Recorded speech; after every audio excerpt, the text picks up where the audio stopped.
Era como se algo proibido tivesse acontecido à meia-noite, longe dos olhos de todos, mas com um estrondo que ecoou no coração do futebol brasileiro. No Parque São Jorge, ninguém entendeu exatamente como, mas o clima mudou em questão de horas. As luzes dos corredores pareciam mais fracas, as portas mais pesadas e o silêncio mais sufocante. Alguns juram ter visto dirigentes caminhando apressados, falando ao telefone com vozes baixas, como se tentassem impedir que um segredo escapasse. Outros dizem que, antes mesmo da notícia chegar à imprensa, um clima estranho já tomava conta dos bastidores. E quando a bomba estourou, não havia como disfarçar.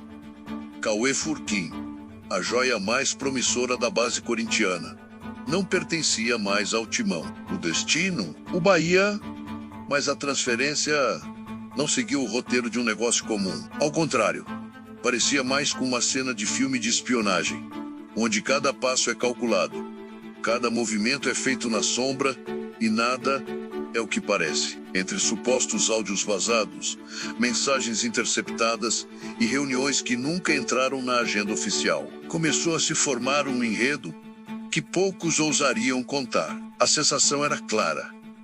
Havia algo muito maior acontecendo.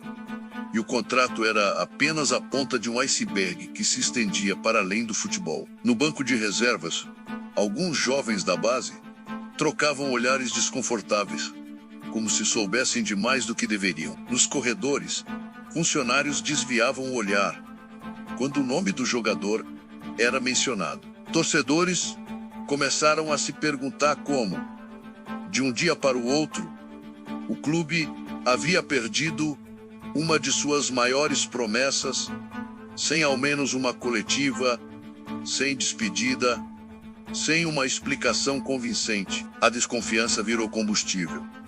E em questão de horas, a internet estava tomada por especulações, prints, supostos documentos e teorias que se multiplicavam como fogo em mato seco. É nesse cenário, carregado de tensão e desconfiança, que as revelações começaram a emergir, uma a uma, como peças de um quebra-cabeça que só quem acompanha de perto os bastidores consegue montar. Primeira revelação.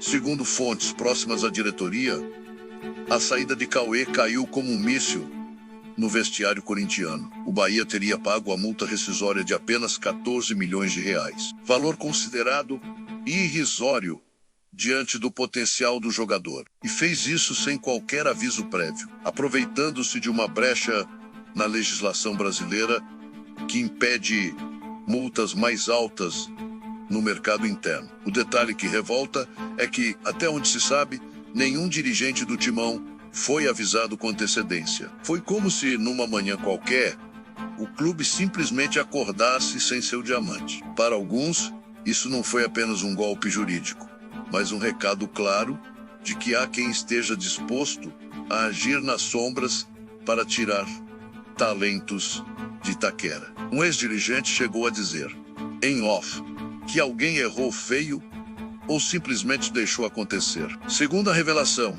há rumores circulando em grupos de WhatsApp, frequentados por conselheiros e ex-dirigentes, de que o movimento do Bahia não foi nada inocente. O clube nordestino estaria atuando como peça estratégica para o City Football Group, conglomerado que controla clubes na Europa, na América e até na Ásia. A jogada seria simples e cirúrgica. Registrar o atleta no Brasil, escapar das regras mais rígidas do mercado internacional e pouco depois enviá-lo para fora por valores muito mais altos. A questão que ecoa nos bastidores é: o Bahia seria apenas uma fachada para um plano já orquestrado?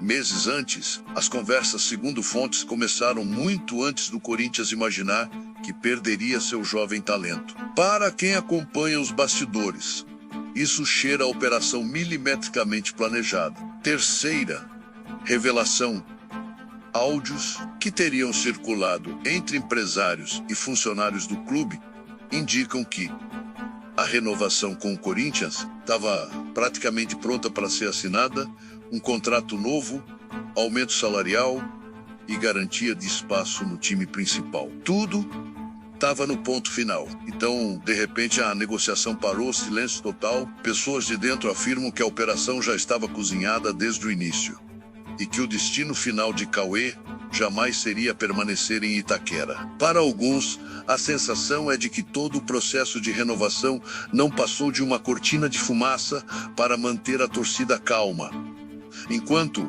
nos bastidores, a transferência já era conduzida de forma paralela. Um empresário veterano chegou a comentar que essas novelas de renovação muitas vezes servem para distrair o público, enquanto os verdadeiros acordos são fechados em outro lugar. Quarta revelação, embora não exista confirmação oficial, crescem os indícios de que Cauê já tenha um acerto verbal com um clube europeu que integra o City Football Group.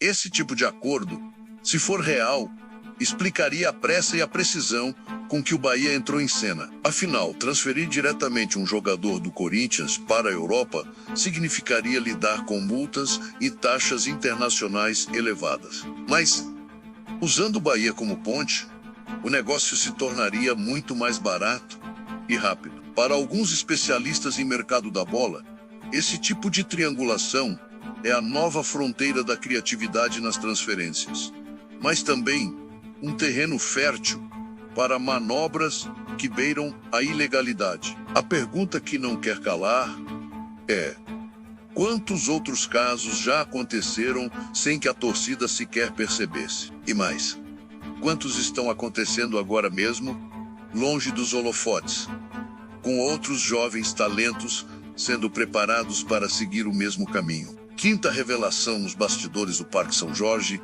o clima é de guerra. Dirigentes do Timão falam em judicializar o caso, levando a disputa até a SAMFEP se necessário. A FIFA, a mobilização nas redes sociais cresce, com torcedores exigindo respostas rápidas e duras. Muitos veem esse episódio como mais uma prova de que a base corintiana é alvo constante de estratégias obscuras, nas quais clubes rivais, empresários e conglomerados internacionais se unem em prol de interesses que nada têm a ver com o futebol apaixonado que o torcedor vive. Para outros, é simplesmente o reflexo cruel de um mercado cada vez mais controlado por gigantes corporativos que tratam jogadores como ativos de bolsa e não como atletas com história e identidade. O mais inquietante é que, enquanto a briga jurídica não começa, Cauê já pode estar treinando com a camisa de outro clube, longe dos olhares da fiel, que se sente traída mais uma vez. O caso de Cauê Furquim